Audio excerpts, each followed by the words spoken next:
Son finds out the reason behind his mother's strange disappearance every Christmas when he receives a letter.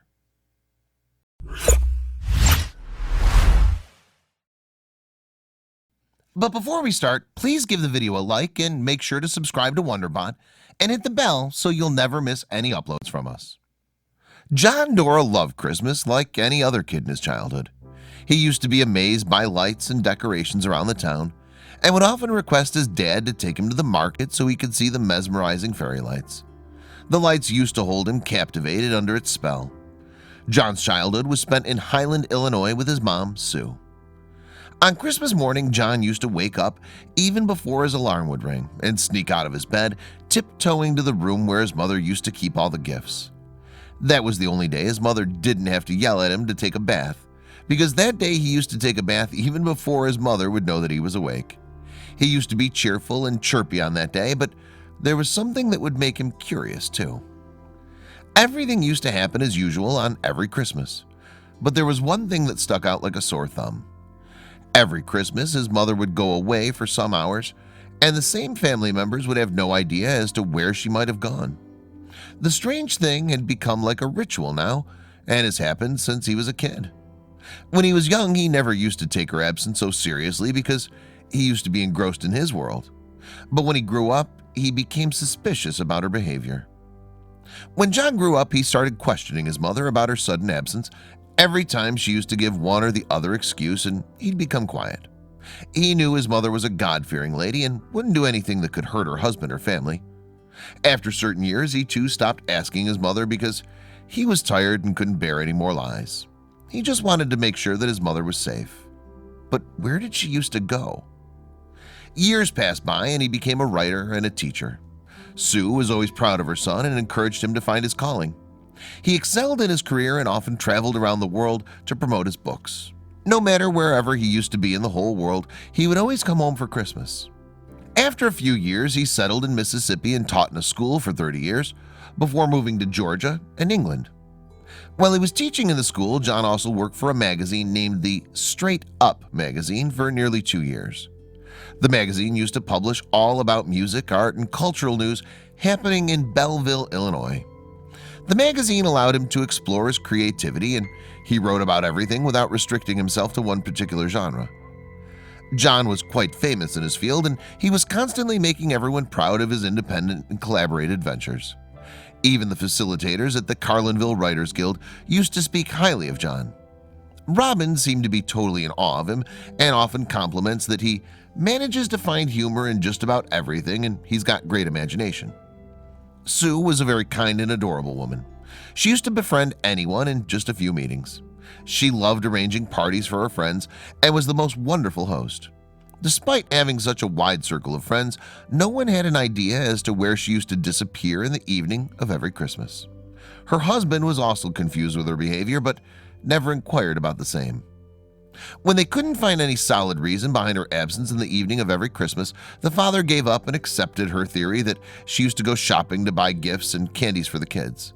But whenever she used to return, she would often complain that she couldn't find any good stuff in the market. The family members knew that she would often do all her shopping before Christmas. What was she hiding and why? As the years passed, John had become more considerate about his mother's safety than knowing about her secret. He wished if he could talk to her about the same. He wanted to drop her off wherever she used to go, but he didn't know how he would approach her and what he would say. He was doubtful if she would tell him the truth about her whereabouts when she kept it a secret for several years. It was an important year for him as he was trying his best to get his stories published in Chicken Soup for the Soul.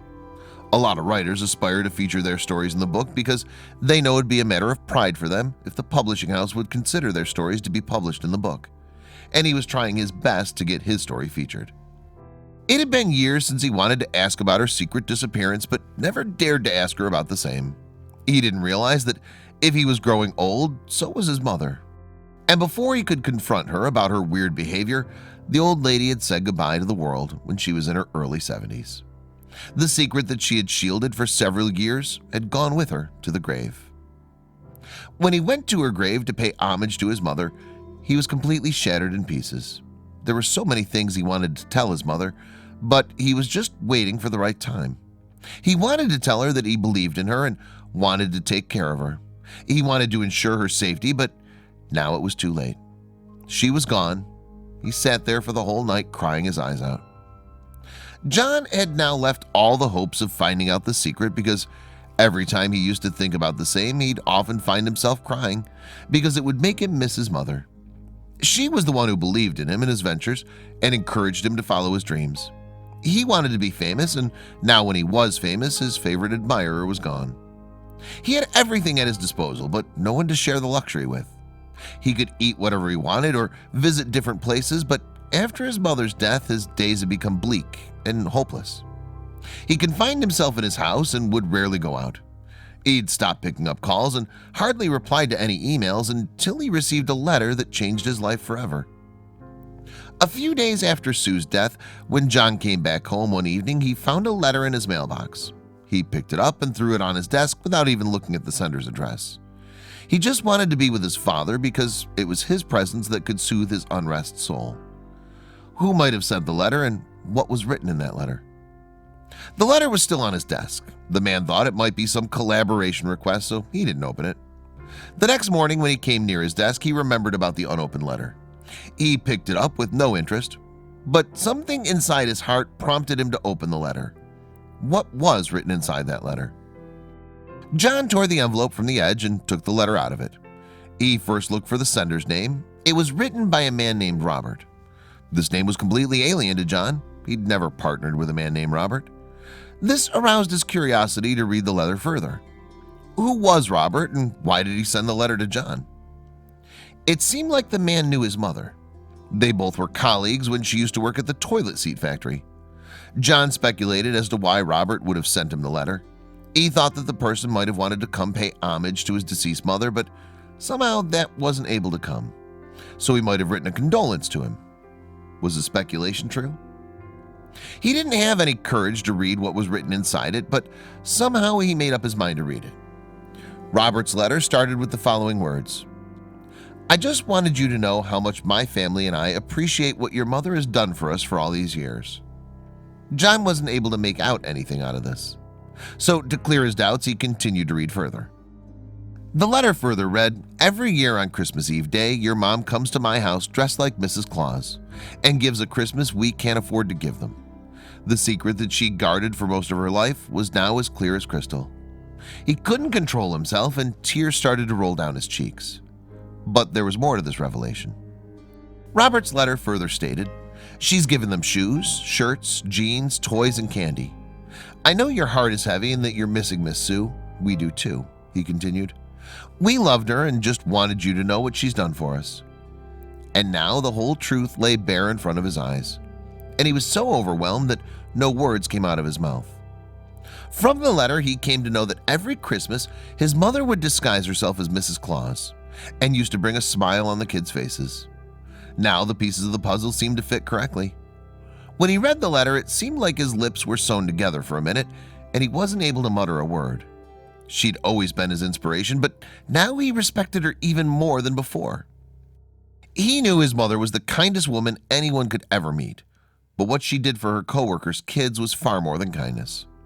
There might be some people who would show kindness to the needy ones, but he couldn't think of anyone who would go this far as to bring a smile on the kids' faces and restore their faith in the better days.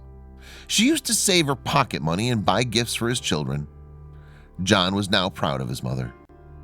After reading the letter, he went to his dad to tell him the truth that was buried for so long. Even his father was spellbound by his wife's act and cried his eyes out on hearing the same.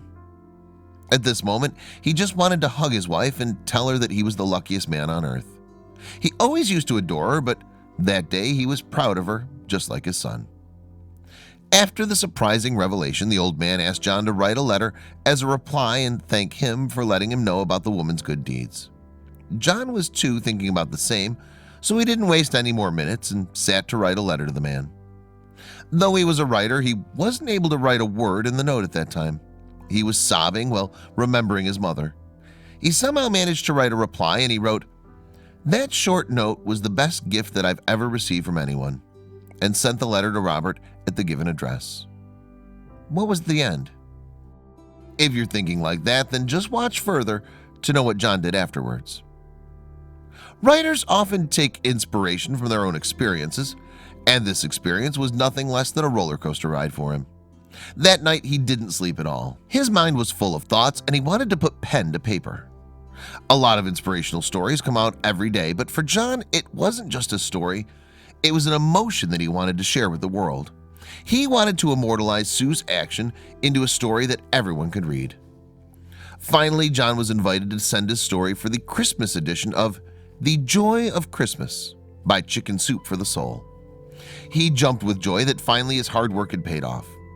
He considered his invite as the gift that God had given him on Christmas, and he thought that it was just his mother's good deeds that his fate smiled on him again, and he got an invite to submit his story. Amy Newmark, who was the publisher and editor-in-chief, was smitten with the story when she read it for the first time. John knew a lot of writers wished to get featured, and the competition was quite tough, so he considered himself really lucky when he was invited to submit his story for the Christmas edition. It was a dream come true kind of situation for John, and he was extremely happy about the same. Before this incident, John wanted to get featured in Chicken Soup for the Soul to get famous and earn a lot of money. He knew that after getting an invite from the publishing house, he'd be bombarded with opportunities. But now his main motive was to tell the whole world that good deeds never go in vain. Just like making others happy never goes out of style. And luckily, he succeeded in his motive too.